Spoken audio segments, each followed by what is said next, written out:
2 months after the EU referendum in 2016, a 40-year-old Polish immigrant called Arkadiusz Jozwik was punched in the back of the head and died later in hospital. The EU Commission chief, Jean-Claude Juncker, referred to a reported rise in hate crime since the Brexit vote, saying, "We Europeans can never accept, never, Polish workers being harassed, beaten up or even murdered in the streets of Essex." James O'Brien said, "It is rhetorical, isn't it, to say, who are the hate preachers that these people respond to?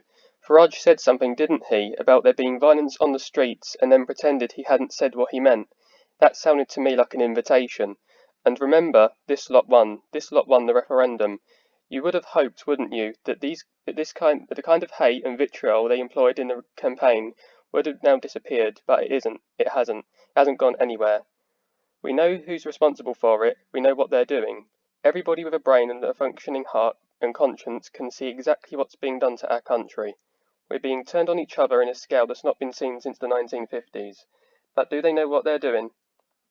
Does a politician like Farage, talking about people speaking foreign on the train, know that this leads inexorably to young people thinking that they have the right to object to people speaking foreign in public?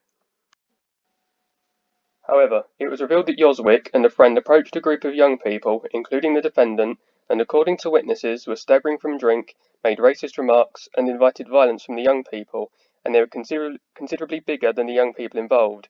After Jozwik pushed one of them, the defendant punched him. According to the London correspondent for Polish news channel TVN, the case generated huge interest in Poland, particularly in the context of the Brexit referendum. Everyone firstly thought that it was a hate crime. Then we had to explain during the trial why it was changed. Now I have to explain to my viewers why the sentence was only 3 years. On LBC, while talking to a caller, James O'Brien defended Labour after David Lammy said that Labour would not repeal the Public Order Act. The Labour leader Keir Starmer then said he would allow the Public Order Act to bed in. That doesn't sound like they would repeal it to me. So I have to say I'm a little bit disappointed in Keir Starmer not saying he's going to overturn this latest bit of legislation. No, that's unfortunately a misapprehension. I think that was a consequence of David Lammy saying something on LBC over the weekend. Yes, I did hear him say and what happens is, I'll explain this to you because it's actually quite important, and it's a mark, of course, of how far LBC has come in recent years. You have some very strange people out there who spend their days desperately trying to resurrect the ghost of Jeremy Corbyn. So David Lammy says something off the cuff and out of context on LBC, and one of these weirdos clips it up and puts it out as proof that the Labour Party isn't going to be repealing any of this, and they're not going to be doing anything at all to remove legislation that they actually voted against in the first place. But the Labour have since clarified that is not the case at all. Not that it will get tweeted by all the clowns who came across your path or whose path you came across over the weekend, because they're too busy trying to pass electric shock therapy through the corpse of Jeremy Corbyn's political career. But hey-ho, it's up to us to get the truth out there. Wouldn't a Labour government repeal the Public Order Act? I mean, if Labour...